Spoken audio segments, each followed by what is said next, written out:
Hi everyone. Addressing your feedback from today, could you discuss the last question on the worksheet? The absolute last question on the worksheet deals with the demonstration, the chemical reaction I showed in the demonstration on Wednesday. And the last question is, can you determine the overall rate for the reaction? Why or why not? So in that reaction, we had thiosulfate ions reacting with sulfuric acid and producing sulfur and the bisulfite ion. And the short answer to this is you can't determine the overall rate law for the reaction based solely on the data that we had. In the data that we had to work with, we changed the concentration of the thiosulfate ion and only the thiosulfate ion. You can figure out the order of the reaction with respect to thiosulfate, but to figure out the order of the reaction with respect to acid concentration, you need to do a separate set of experiments where you change the concentration of the acid. We didn't do that, so we can't say anything about how acid concentration affects the rate of the reaction, so we can't write the overall rate law.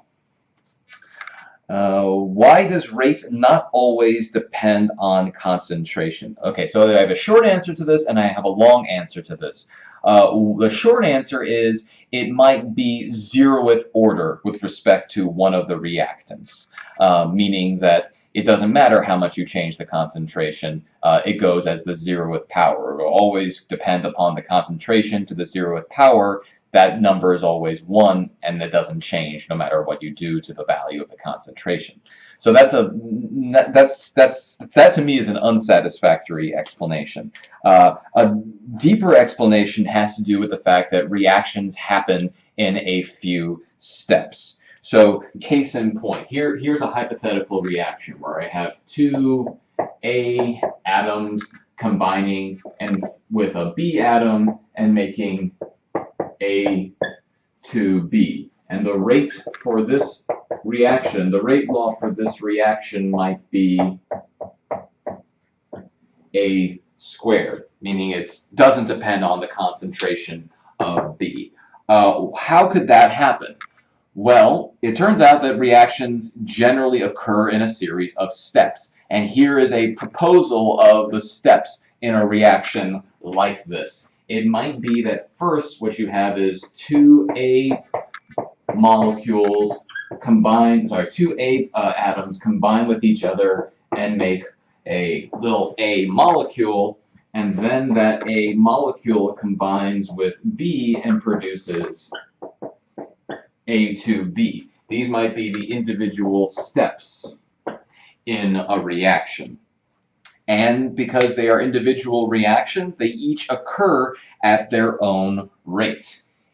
And this one might be relatively slow, and this one might be relatively fast. Just on average, this is a much slower reaction than this one.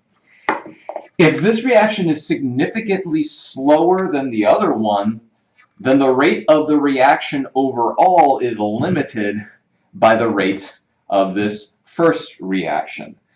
So like imagine you have a bunch of cars going on the highway and there's one car that's going significant. So imagine you have a single lane highway. You might have cars that are zooming by, or they have a bunch of sports cars that can go really, really, really fast. But then there's like one slow,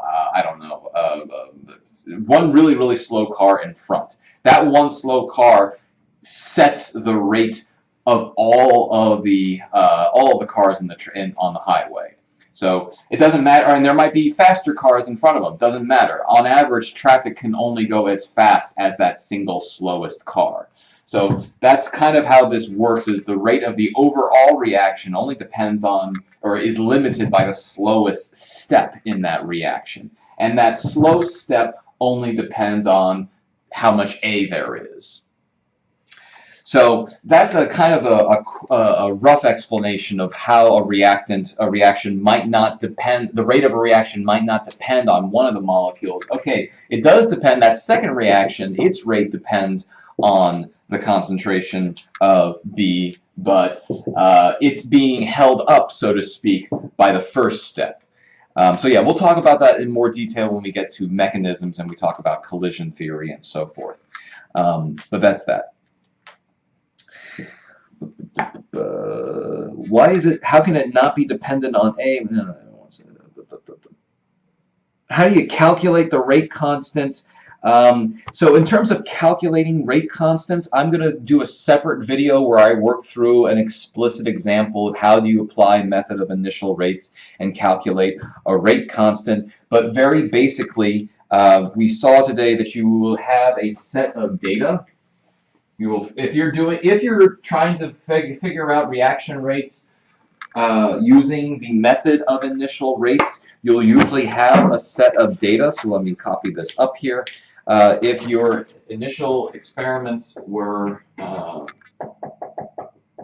1 and 2, and my data here, my initial concentration of I and initial concentration of S2O8 2 minus, and then I had my initial rate.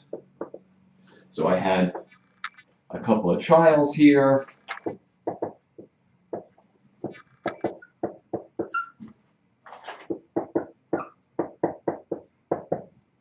This was molar per second. How do you, so you would do your method of initial rates analysis and you would get the rate law, and we determined that the rate law for this reaction was K times concentration of I times concentration of S2O8 2 minus squared. If you want to actually calculate the value of K, well, we can say that K, I can move these guys over and I can say that K is equal to the rate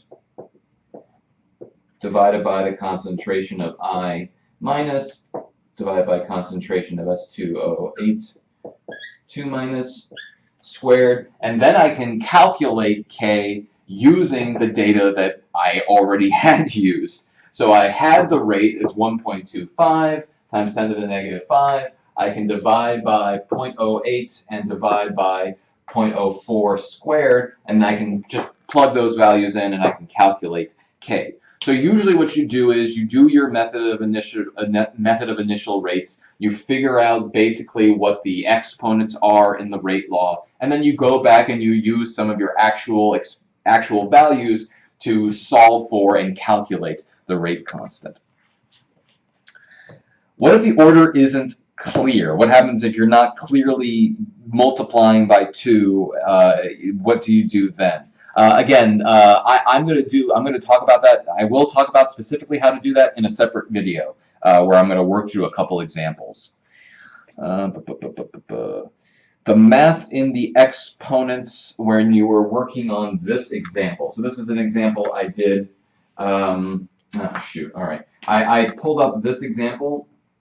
Y is equal to x squared, and then I said, I made an example here, 2 times 3 times that. I was doing some examples there. Where did I get these equations? I was sort of simplifying the rate law, or simplifying a hypothetical rate law. So I said rate was equal to K times A squared, or perhaps I didn't know what that exponent was. Maybe I said it was just some unknown number n. And I said, okay, I can kind of map this into an equation and look generally, how does rate depend on A? So I called A x, I called rate y, and then I made a hypothetical, what happens if n is equal to 2? And then I was working through a couple of different hypotheticals. Well, what happens if I double the value of x? So I might have one equality where I say, okay, if x is equal to, let's say, I'll work through this again here. If x is equal to 3, so I'll call that x1 here for my first case. If x is equal to 3, then y is equal to, well, y will be 3 squared, so that's 9. And then if x is equal to 6, that means that x2 is equal to 2 times x1, so I've doubled it. Then y goes up by a factor of 4. Y goes up to 36, and that's the same as 9 times 4. So why is the 4 important? The 4 is important because if I substitute in this expression for x into here, so I get that y is equal to 2 times x1 squared, I get 2 squared times x1 squared, and that's where I get my 4 from. X1 squared was 3, that's where I get my 9 from. Again, so the idea is you do a little bit of, not so much guesswork, but you do a little bit of trial and error to see, all right, if I change one of them, how does that change the rate? Does it go up by a factor of 4? Does it go up by a factor of 8? Does it go up by some clean exponential multiple?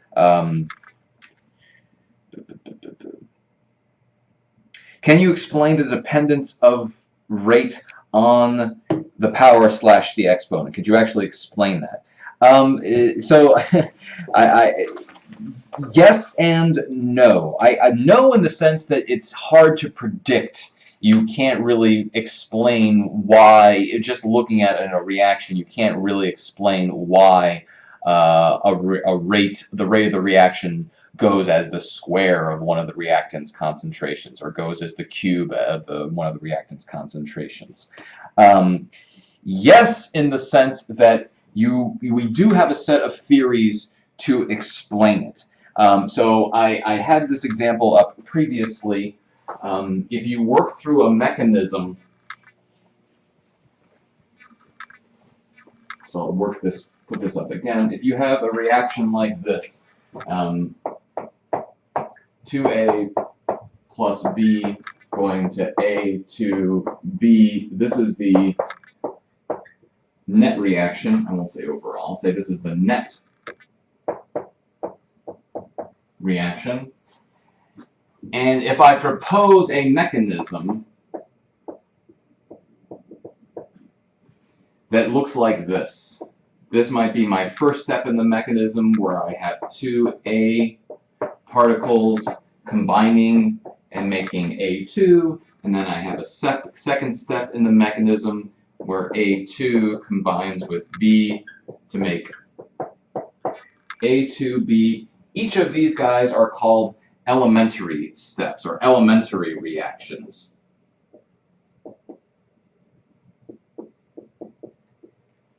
And what you can do is you can write rate laws for elementary reactions, and the rate laws of elementary reactions, their stoichiometric coefficients do determine the exponents of the rate laws for these. So for example, this reaction overall, I think I said, hypothetically, I said this reaction overall had a rate which went as the square of the concentration of A. How can I kind of explain that, or how can I predict that? If this reaction happens to be the slow reaction, and this reaction happens to be a fast reaction, then I'm going to say that this reaction determines the rate of the overall net reaction because it's the slow one. It's the one that's holding everything up. So the reaction only can proceed as quickly as this first step in the reaction. And I can predict a rate law for a elementary reaction as being equal to where the exponents actually are equal to the stoichiometric coefficient. So this is the same thing as 2A molecules. This guy has a rate of A2 times B. And the idea is that we'll say that the rate of an actual elementary reaction is dependent upon how frequently things collide with each other. So it does depend on concentration in the sense that if a substance is less concentrated, the particles are further apart from each other on average. They don't collide with each other as frequently. And that's actually the fundamental reason why rates depend on concentrations and not amounts, is that we think of the reactions as occurring as a series of events or interactions between individual atoms or molecules. The reactions, these individual steps, only occur when those particles interact with each other, i.e. when they collide. And if the particles are spread further apart from each other, meaning that their concentration is lower, there's more space available for the same amount of particles to move around. If their concentration is lower, they won't collide with each other as frequently, and so the rate of the reaction drops. So I hope that kind of gives you a brief explanation of how you can explain the dependence of the rate on the power and the exponent. Why are rates dependent on concentration but colligative properties are not? So rates, again, we think of rates occurring kind of like I said here. Rates occur when two things...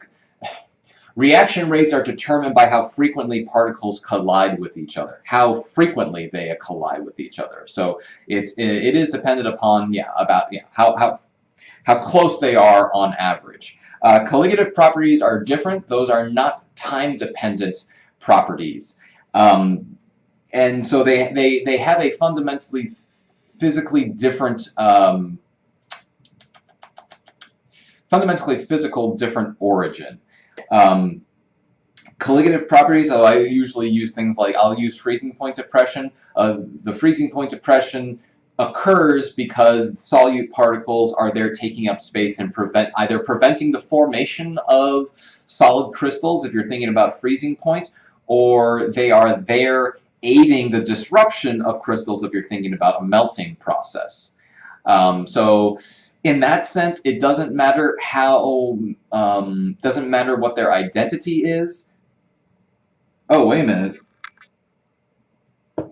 Okay, actually, I take that back. And as I'm reading this question, I'm recognizing, okay, yeah, colligative properties do depend upon concentration. That's a key thing. They depend on the concentration. They don't depend upon the number of particles. That's what, okay, I had a complete brain fart there. Colligative properties. Colligative properties do depend upon concentration, and so do reaction rates. Is the rate not technically dependent on the concentration of A, but instead on the exponent? It's dependent on both. It depends upon the concentration and it depends on the exponent.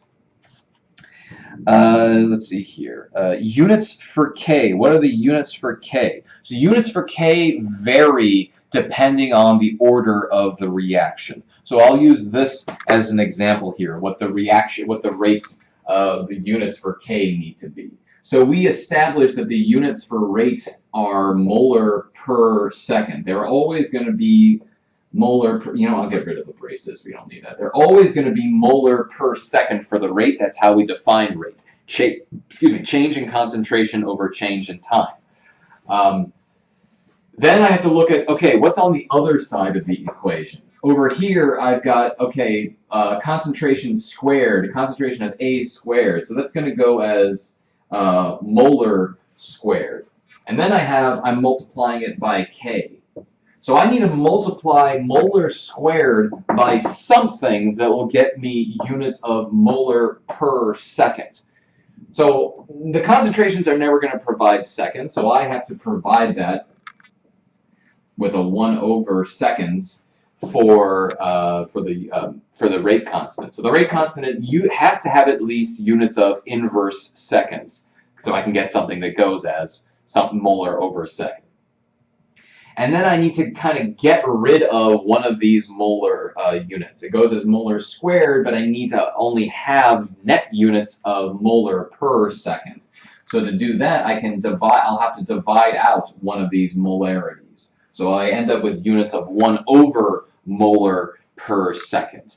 So second order reactions the rate constant has 1 over molar per second. If I had something like a first order reaction, something like this, again, the units would be molar per second for the rate, Over here, my concentration is molar for the. It's only molar and not molar squared because it just goes as the first power. And then my concentrations here, or my units for K, need to be, okay, I still need the seconds, so I'll have 1/seconds. And then I've already got one of my molarities there, so I'm done. This would be the units of K for a first order reaction. For a third order reaction, they'd be 1/molar squared. So like, yeah, if it were like this, if it were to the third power, then my units here would be molar cubed. To get out to only having 1 molar, I need to divide by molar squared in order to just get to molars. Why doesn't it depend on amount, but instead on concentration? Partly that, again, so I kind of addressed this, but I kind of wanted to expand upon it. Partly it has to do with how we define rate. We define rate as change in concentration. If you had a really large system which had twice as many molecules but the same concentration, you are going to be producing twice as much material, twice as many products, number of moles, simply because you do have twice as much molecules available to start with. So the absolute rate, if you're thinking about, okay, how many molecules per second, if I have twice as many molecules in my system and I make it twice as large, then yeah, that reaction will be producing twice as many molecules per second. But we also don't define rate in terms of molecules per second. We define it in terms of concentration change per second. So that's another reason why it ends up being dependent on concentration. But more fundamentally, it's because we think of reaction rates as being determined by how frequently particles collide. And that is also dependent upon concentration. If I have like 5 molecules in 1 liter, and all of a sudden I take them and I put them into a 100-liter container, those 5 particles are going to be further apart from each other, and they just won't collide with each other as frequently. And so they won't be able to react as often, simply because they just don't collide as much. So that's the other reason why. Can you determine the rate law / constant based off of the balanced chemical equation? Generally, no. If you have a net reaction of just a regular old reaction, you can't predict the rate law based on its exponents or based upon its molar coefficient. So case in point, this reaction went as 2 A's and 1 B. The rate law only goes as A squared and so it's second order with respect to A. So there is a correspondence there between those coefficients, but that's a coincidence because the rate is 0th order with respect